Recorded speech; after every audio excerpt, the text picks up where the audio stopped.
So what message does Carney want to send with his cabinet? Our Sunday strategy session is here. Kathleen Monk is a former NDP strategist and director of communications to the late Jack Layton. Kory Teneycke was Ontario Premier Doug Ford's campaign manager and former director of communications for Prime Minister Stephen Harper. And Scott Reid rounds us out. He's a CTV News political analyst and former communications director to Prime Minister Paul Martin. Hey everybody, very good to see you. Scott, I'll start with you. If there is one thing you think Mark Carney wanted to get across Friday with both his comments and his cabinet selections, what is it?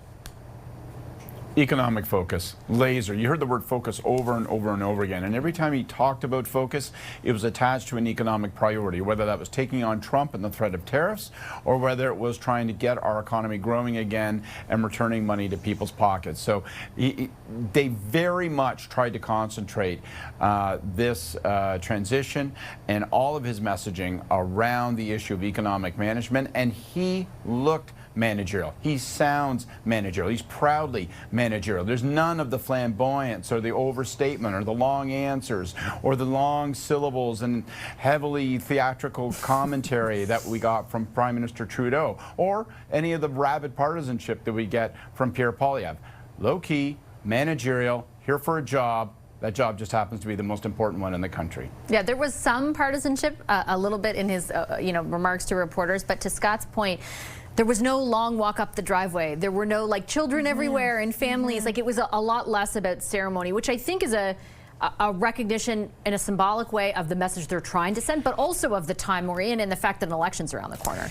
Yeah, I think he was more workmanlike or managerial, as Scott said, because we are in the threat of economic warfare. We want a wartime prime minister right now, and he kind of took that on. I think the reason why he kept some of his key cabinet ministers in place is that they have deep relationships already with some of the cabinet in the U.S. So we had to keep those positions, whether it was LeBlanc, Champagne, Joly there. But we did see some new faces. But the most remarkable thing we saw was really the contraction of the cabinet, the smallest cabinet we've seen in recent history, cut by a third, laser focused on one thing, and that is focusing on our economy. There's a couple of things that also jump out at cabinet, though, Kory, and I think it leads us also to the fact that there's an election coming, right? A lot of GTA representation, some Southwest Ontario, but a lot of GTA and a lot of Quebec. Well, that's where the election's going to be decided. So I think that makes a lot of sense. I've got to say, after complaining about him bitterly for what seems like eons, Vashi, to see Guilbeault removed from environment warms my little conservative heart. I got to say, I think that's a good move for the country. And I think if we want to get pipelines and things like that built, Guilbeault has been a huge impediment. As a whole, I think it's been an impediment, but I think Guilbeault in particular has been a real ideologue around that. So I'm not sad to see him moved out of that portfolio. But the lack of Karina Gould as well, I think, is interesting. I think they're trying to look a little bit more centrist than the Trudeau government was, which is probably smart and probably good for having a more economic focus, as Scott mentioned.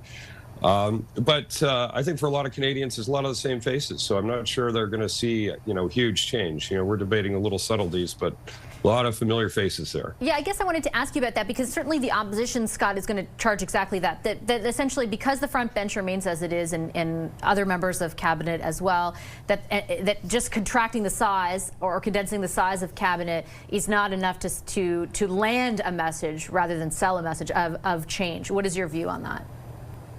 Yeah, I'll take Kory's point, though, and I'll extrapolate it in a different way. I mean, I think the greatest contrast and the most obvious evidence of change is between the two prime ministers. I mean, Carney just could not stylistically, substantively, in terms of priorities and focus, sound less like Trudeau, look less like Trudeau, or be less like Trudeau. So I think that's going to make it challenging for the Conservatives to tag him with the same old tag. And again, I would point out, I don't want to get hyperbolic, but what an atypical, ahistorical moment we're in. We have a prime minister who's never been in politics before, never campaigned or had a seat. We have a president who's trying to literally annex Canada. We have a government that's trying to rally itself from a record high deficit in terms of how badly behind it was in the polls, overcome a 26-point deficit to try to come back and be competitive in this election. And it's all happening together at once. And I just think the Conservatives are going to have to face up to some of the moments that are so present, some of the fact that that this moment is so unlike any other, and I don't know that all the sort of recycled same old partisan attacks will necessarily land. Well, I think, and also the challenge for opposition in this moment, and Kory will be well acquainted with it, right?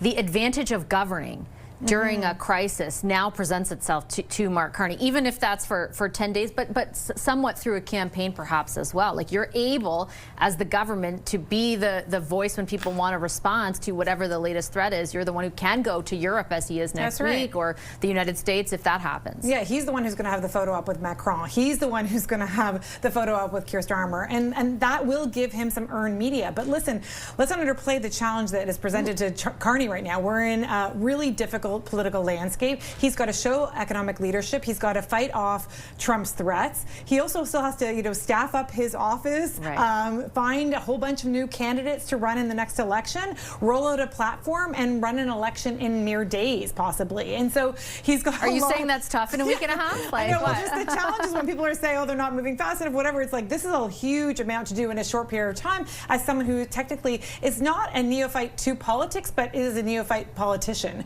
and hasn't had to had that kind of experience of being under the microscope by all the journalists at once, like he was, on Friday. Yeah, so Kory, your expectations as you look ahead to the coming days, the ability of Carney and his team to leverage their position in government at this point in time?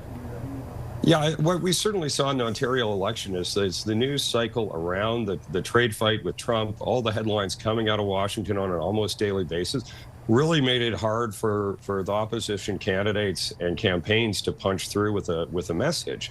So I think the trick is going to be for Poilievre and Singh to be able to get on that topic and try to make news themselves. Try to be in sync with those stories as best they can. But if you're trying to sell a totally different story, like in the Ontario election, you have the Liberals trying to sell a story around healthcare. Well, it's really being crowded out by the tariff and Trump factor to the point where it was really getting very, very little attention. So I think they got to find a way to bust into that storyline.